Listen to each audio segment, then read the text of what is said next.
And with light, Look at my ears. deck the halls with bounds of jolly. Fa la la la la la la. It's didn't do a gimmick. Fa la la la la la la. This is what you're gonna get.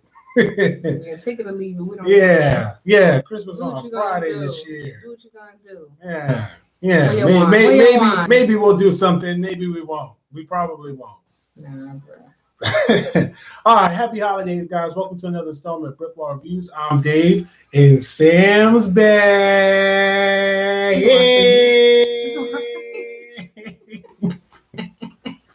I am, but guess what though? Right here, not today. Before we get started, we want to thank you guys for tuning in. Make sure you guys like this video. My eyes. I'm trying to wake up. Subscribe to our YouTube. Look how they look. They look crazy. But check it out. Rudolph. I should have the red nose too. He had a red nose, right? Yeah. Okay. I've only been trying to get you to watch the Christmas special all season. Make sure you guys like our videos, subscribe to our YouTube channel if you want to see more of our fantabulous reviews. We do these things every week, although we're going to have one less review every week because The Mandalorian is officially over. You know what? We're changing times. Oh, yeah. Okay, so we're going to be changing times coming soon. Enough. But not days, but times. Changing times. So we'll probably be, we'll be here about an hour earlier, 9 o'clock, so you can all watch us with your families and all you old people can go to sleep. Yes. She said it, not me. Hey, I'm including myself.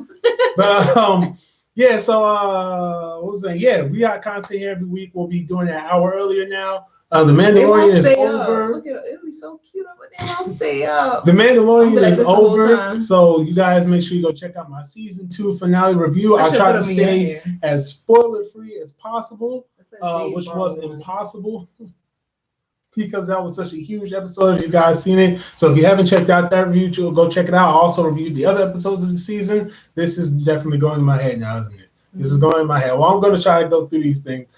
Sam did her anime review recently. What did you do it on, Sam? What was your last anime review? Oh, look at stand up in his head. What was your last anime? Oh my gosh. It won't stand up in what was the last anime review you did? What was it, Tower of God? Yep. Tower of God was the last anime review that Sam did, and I'm pretty sure we might have did something after that. No, it was probably just my man. Look at her. Oh my gosh. You know, I'm just going to transfer the power over. You guys are checking those out. But tonight we are... Go ahead. Tonight, we are going to review a film that, very much like this right now, is a family comedy. Oh my where gosh. Outrageous things just happen. Look at it. And we just keep rolling with the punches, and you guys enjoy it all. I'm talking about the Croods, A New Age, which is the latest DreamWorks animation release. I'm so jealous. The latest DreamWorks animation. I'm jealous. I'm so jealous. That was released in theaters. Oh my! It won't on November 25th, which was Thanksgiving. I'm mad. And originally set to be released December 23rd, but of course, because of that good old pandemic, it wasn't released then. It was actually bumped up, and it had its. Just to cut you off real quick, I'm so glad I kept the clips in my hair. And it had its PVOD release on the 18th, which was last Friday. We got to check it out. I hope you guys are enjoying this. If you guys want more funny things in my hair, like and subscribe. Hey, that could happen. I can just have some whipped cream pouring down on the top of your head. We're running for our next half of subscribers to get to our 100 subscriber goal. They're gonna fall. They're gonna fall out.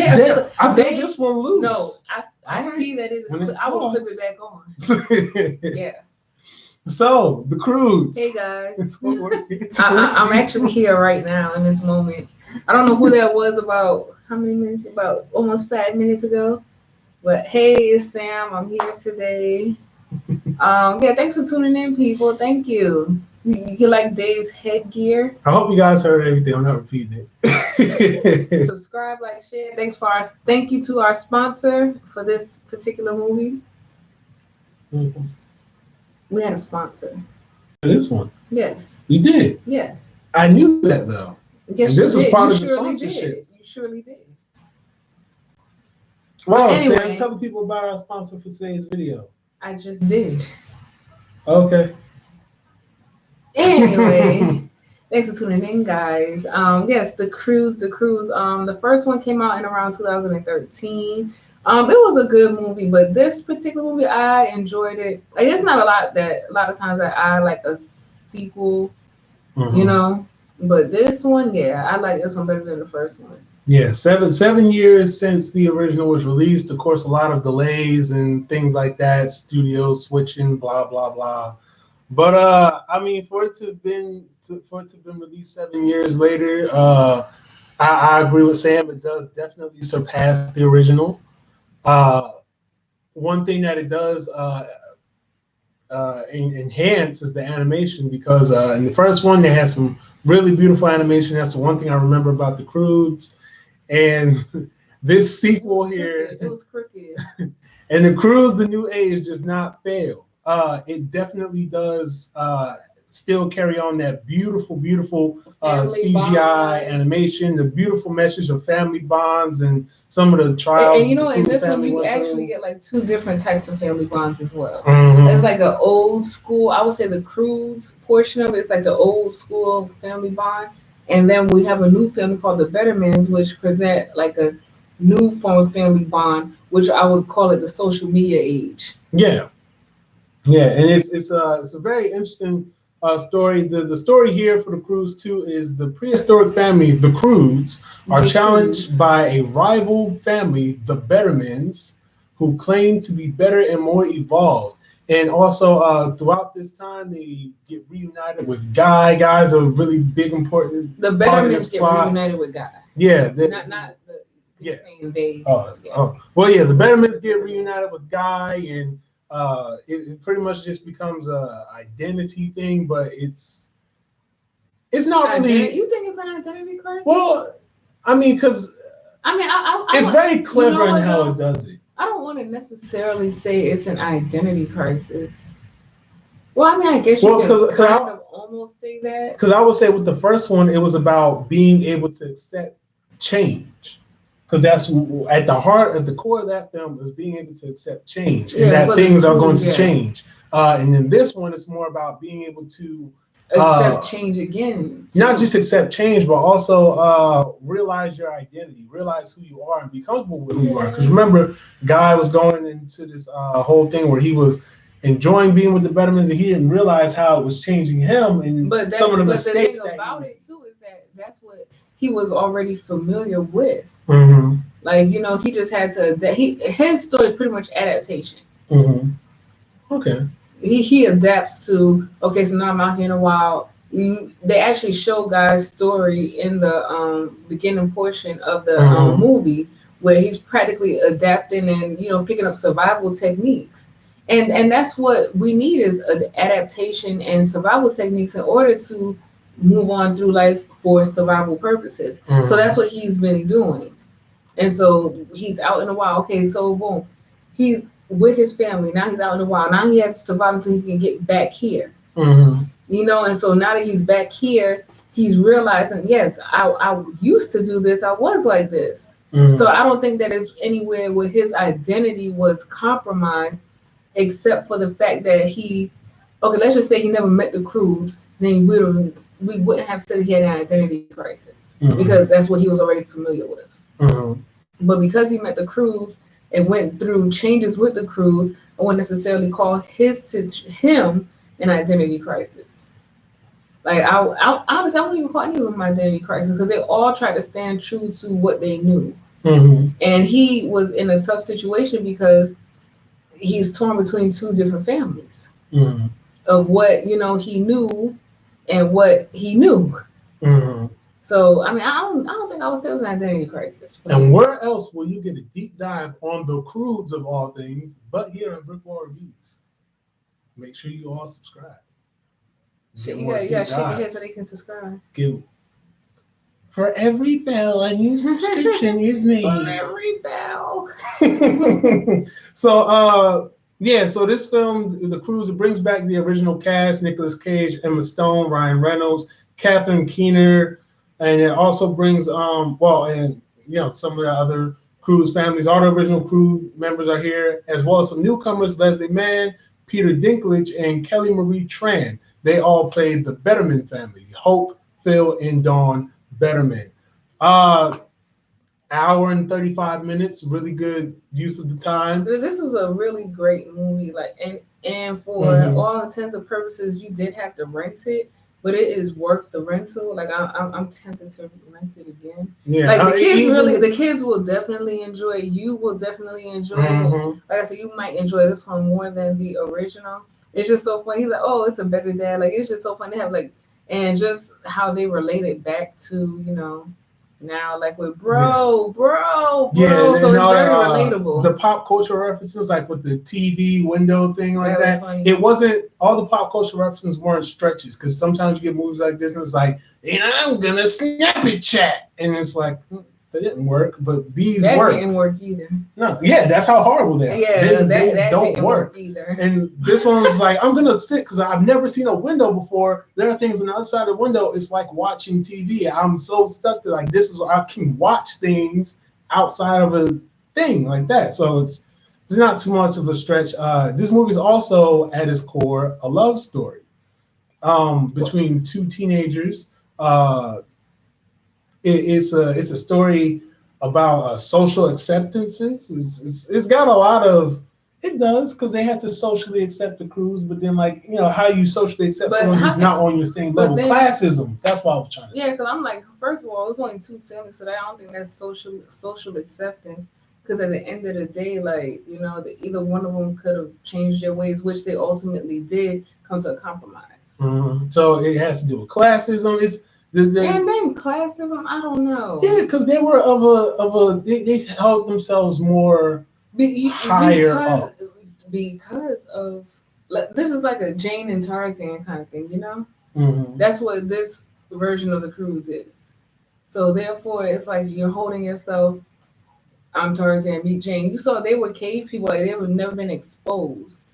So therefore, I wouldn't necessarily say it was based off of class, because a lot of their morals were almost hitting with each other. It's just the fact that they were brought up and they were not taught differently, but lived in different times and different they had to adapt differently. Because like I said, with the Croods, they're straight cave people. They don't know anything, like with the making the homes and this, that, and the other and stuff like that. Like we have a cave family, like a straight cave family, and then we have a let's just say a new age family.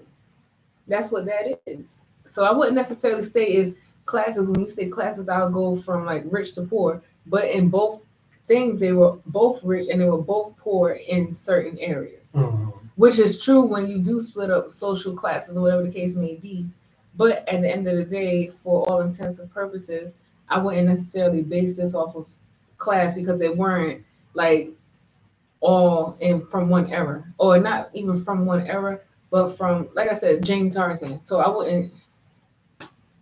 I personally wouldn't, but I can see where some might go into. And don't get us wrong. Don't get us wrong. This is not a deep, thought-provoking film. These are just things that you see. Like if you really want to do a deep dive into these movies, these are things that you can pick up on, think about, debate. But at the core, these are some goofy movies. Here you go.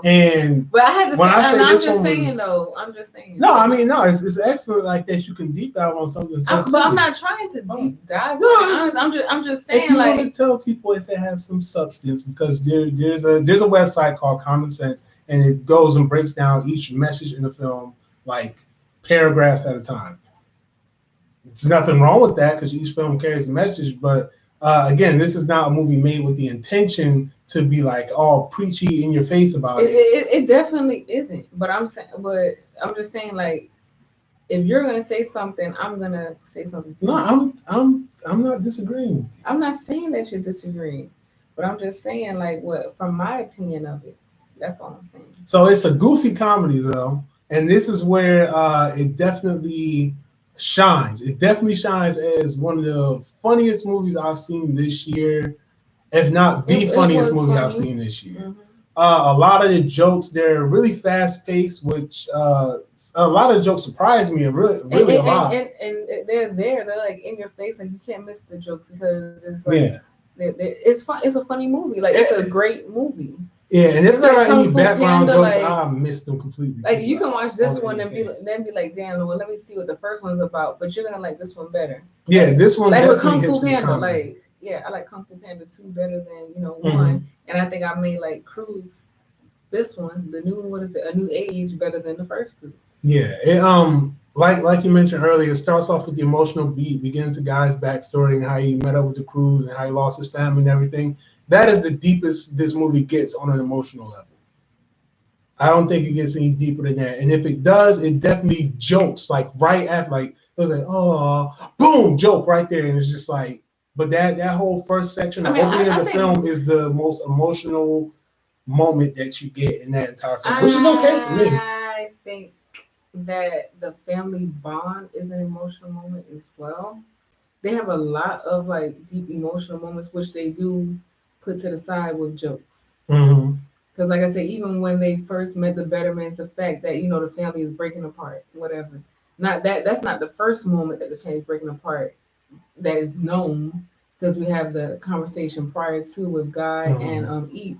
But it's just like I said, it's a lot, and the way they go about it is like they don't dwell on it for you to get into a deep mental state about it and become depressed and thinking about your own life and nothing like that. Yeah. So it follows a joke, and it just and it's funny the way they do it, because I think it was well done, because it allows you to think about different things.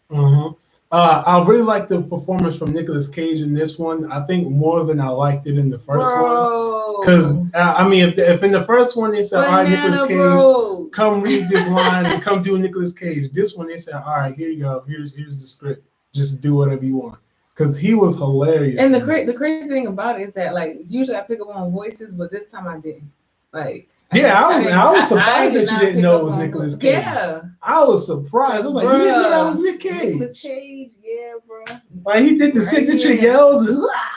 It's like the real exaggeration. I was like, you didn't know that was Nick Cage. No. So yeah, this was funny. Bro, who else was it that I didn't know?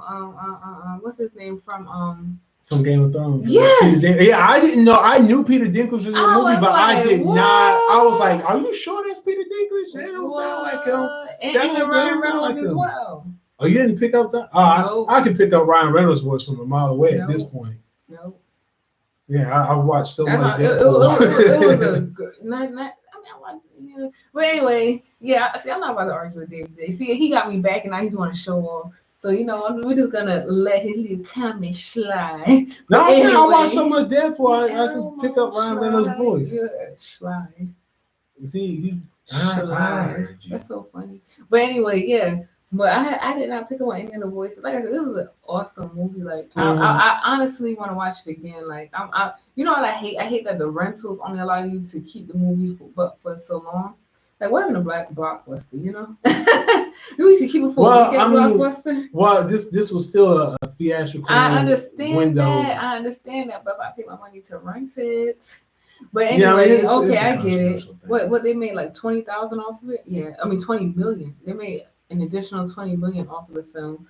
So I mean I think that was pretty good, being that it wasn't like due to our current situation with the pandemic. Yeah, and this did top a lot of long-standing, for whatever movies came out this year. This did break through a lot of those movies, bigger tempos. I think it's currently sitting in the top 5. I think this box office for the year. Superb movie. It was a great movie. Yeah. One thing that really caught me with your reaction was that man, the theater rental probably would have been worth it for this one. Yeah. And that caught me off guard too. I was like, wow, she really likes this movie because for those of you who don't know, you can rent the theaters and no. For those of you who don't know, Sam would rather stay home and watch a movie. Yeah, Sam would rather stay home and watch a movie. I'm like, bro, we got the popcorn. How much is a box of popcorn? To have rented, how many bags come in there? To have rented this, to rent the theater out to see this particular movie, since it's newer, would have been like over $300. So I mean, for that was no, but see, I was even thinking about that right there, like what we have going on. I was just thinking, like, if I were to, like, if the movies were run like they're supposed to. Oh yeah. Then yeah, I would, if I had to go, because I probably would have been objective to it anyway. Like, go, but if I would have been objective to it, but I would have been like, all right, yeah, like after, you know what, yeah. Yeah. So yeah, it was worth it. Yeah, this is. I mean, I can't say I have a lot of favorite parts in this. I think I like this more than the kids. Like, yeah, I laughed a lot to the point where I was told to stop laughing because there were a lot of jokes. First of all, I laughed at a lot of crazy things, but this kind of took the cake on a couple moments with the grandma and the punching monkeys and some of the screams. What is it? Wiggasis.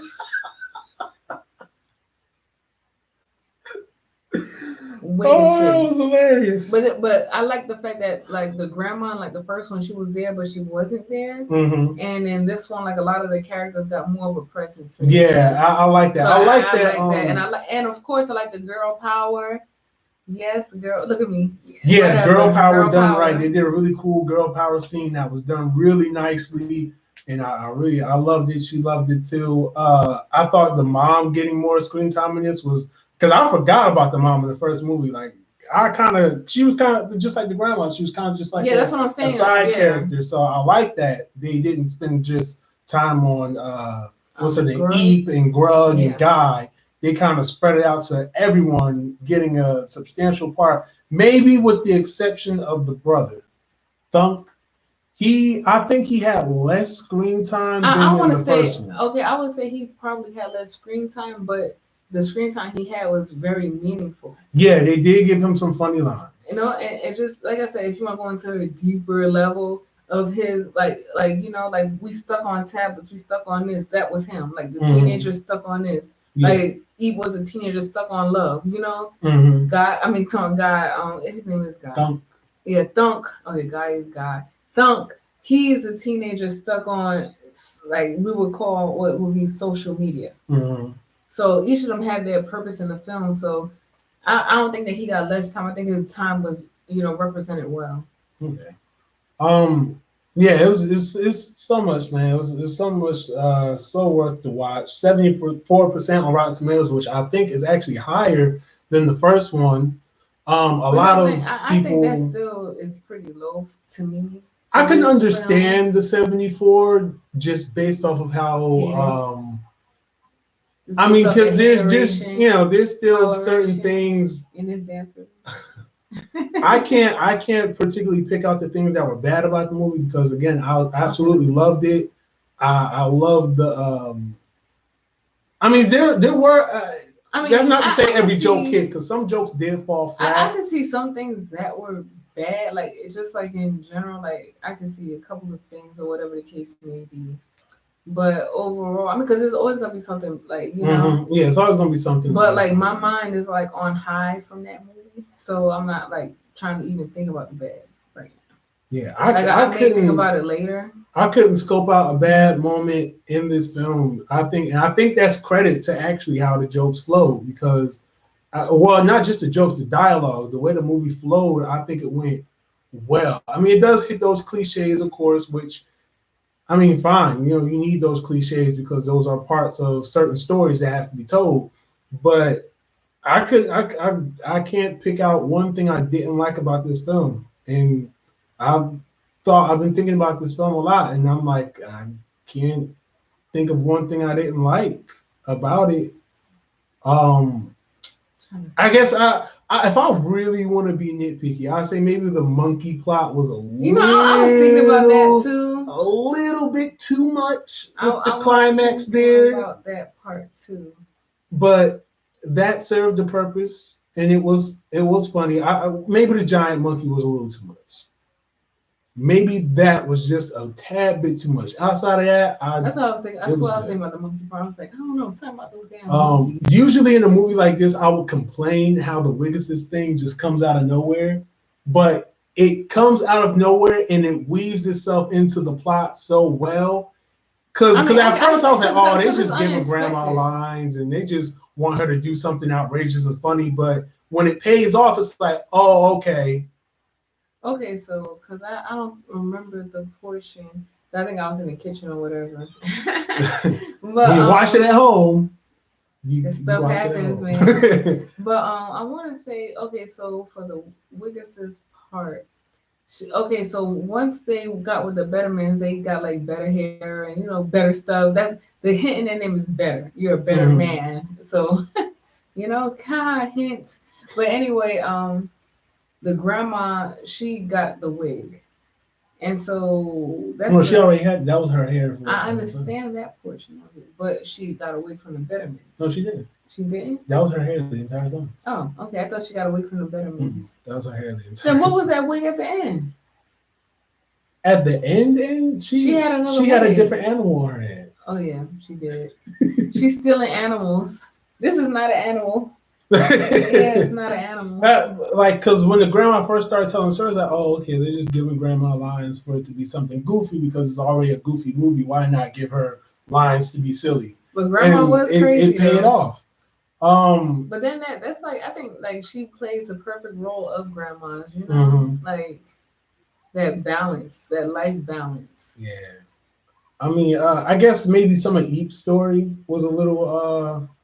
I don't know. I can't even say that because, like, while there's a direction that I feel it could have went, where both Eep and Guy had liked the environment that they were in at that point, I definitely do not object the direction that it went. Where it's like, well, Eep wouldn't get into that stuff. Like, Guy couldn't just show her the stuff. I am so mad that those ears are fitting so well on you.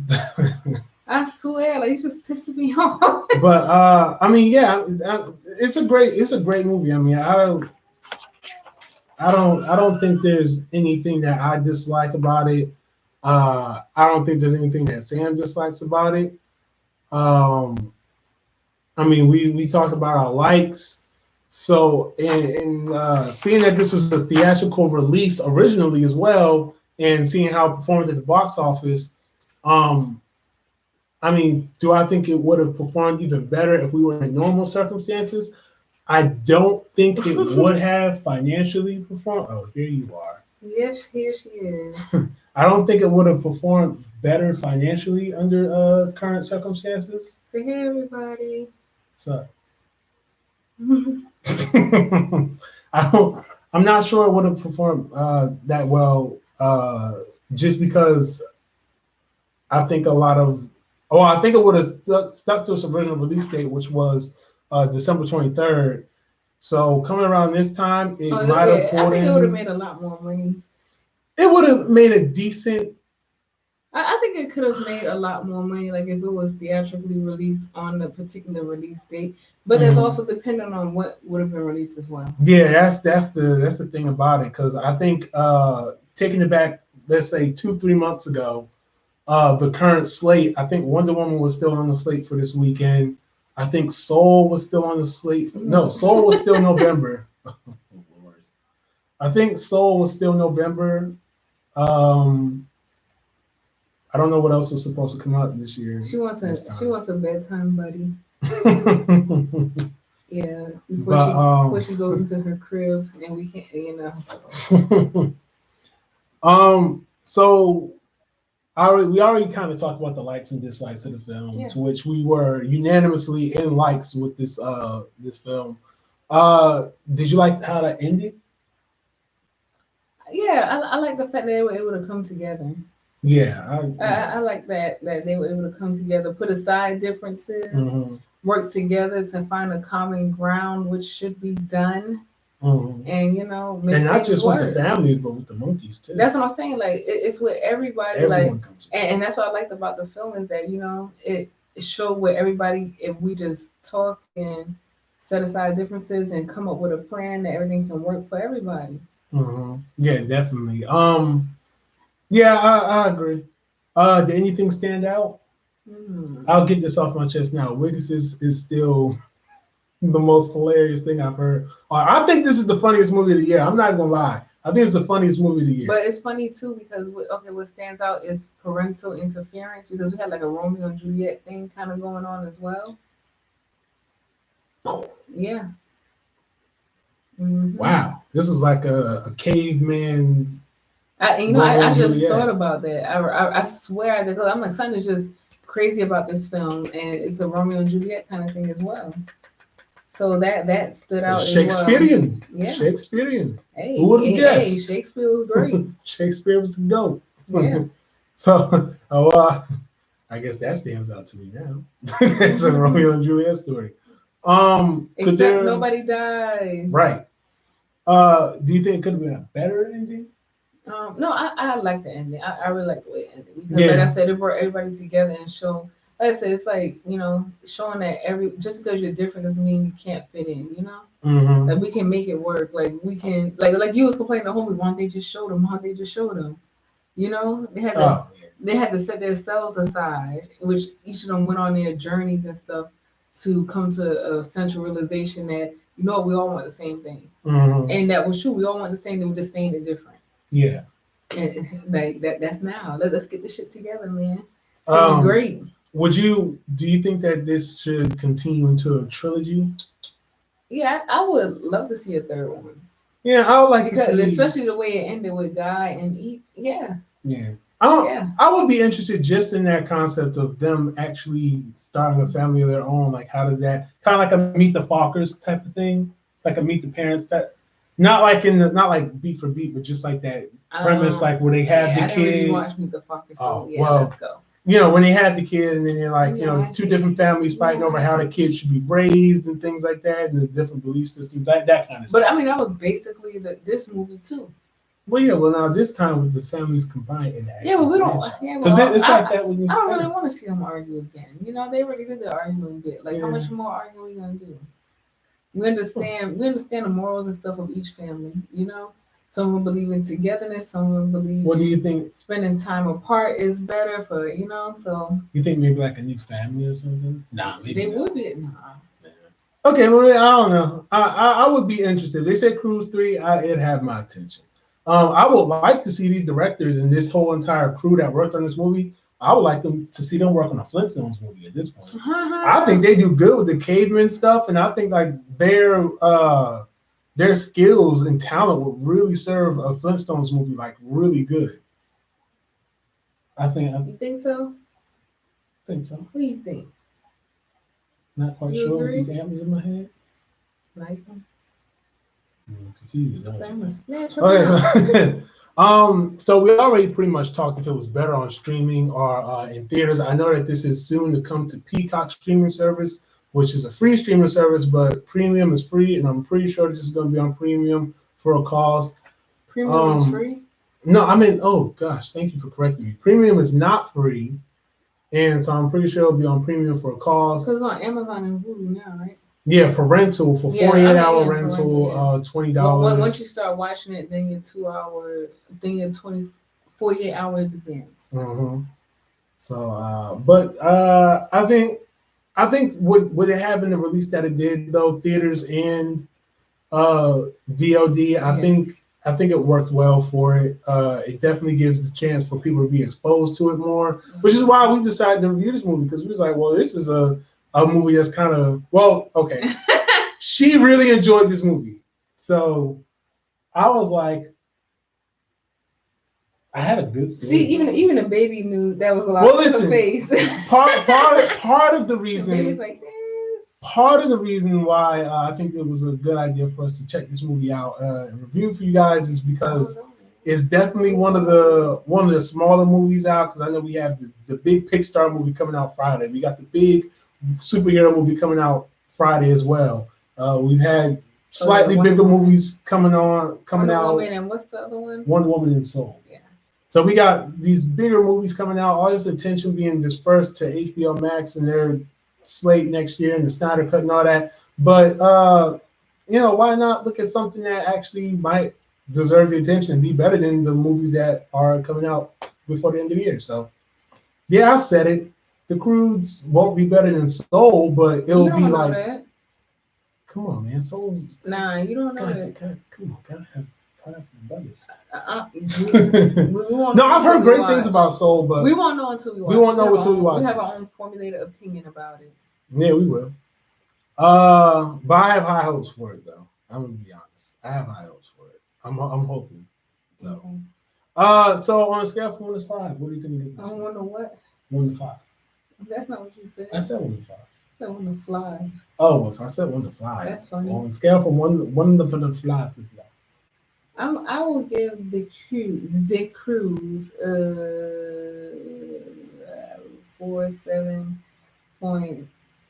4.7999999999999999. Okay, so yes, 4.79, right? What you gonna give? And a bunch of 9s. She got something to say. What you got to say? Tell me what you gonna give it. I give it 5. I give it 5 stars. Tell me what you gonna give it. Man, say. I give it 5 stars. Yeah, like I said, I'm a sucker for goofy ass comedies and stuff. This movie is rated PG. Of course, it's a family movie. Of course, it's good to watch with your kids. Of course, you can have a great time with the family. Nothing movie pervasive. Night. Definitely do a movie night with your kids. Worth the rental. Worth just go the to Dollar Tree and get a couple of snacks. The kids will love it. Just like 3 boxes of it. You spend $5 in there. Usually, guys, it'll be a nice 2-day Christmas thing if you guys are into that. So, but that's all we have for you tonight. Sam will be back with her anime review. Or maybe she won't. I don't know. Somebody will be here with an anime review next week. 9 o'clock. might be this girl right here. 9 o'clock. 9 o'clock. Make sure you guys tune in. We will be posting. I will be posting about. We will be posting about it. So you guys make sure you tune in to the anime review. Do we announce what it is? No. What if I change my mind? Okay, so we're not announcing what it is. But I don't know because we have been watching. She has been watching some really top-notch anime, and one of them got a movie out right now. So y'all probably know which one it is. But the other one, I've been watching Demon Slayer. She's been watching Demon Slayer, and right now I'm currently watching what's the name of it? Dead Man's Wonderland. Yeah, because I also started watching another one called Erased as well. So that's why I said I'm not sure which one I'm going to do yet. So if you have any suggestion on Demon Slayer, Dead Man's Wonderland, or Erased, let me know. Because one of them will be on Tuesday. Yeah, so one of them will be on Tuesday, and I won't be back here weekly anymore until maybe The Flash starts back, because The Mandalorian is over and I'm a sad boy. Oh, sucks for you. I don't have anything to do on the week anymore. Yes, you do. I don't have any reviews. Yes, you do. I only have these. Yeah. Yeah, but then I don't have, what am I going to watch? See, you trying to get in on an anime review? No, I'm going to start he's trying to creep in and everything. I'm telling you, that's all he do with My Hero. You saw what he do with My Hero. Go check out the My Hero review. It's all fake music. Watch My Hero and see how real it is. You guys be safe. Have a merry remember, Christmas. There is a new strain of the virus out in the UK, so please be safe here. And all right. Merry Christmas. See you guys. Happy Peace.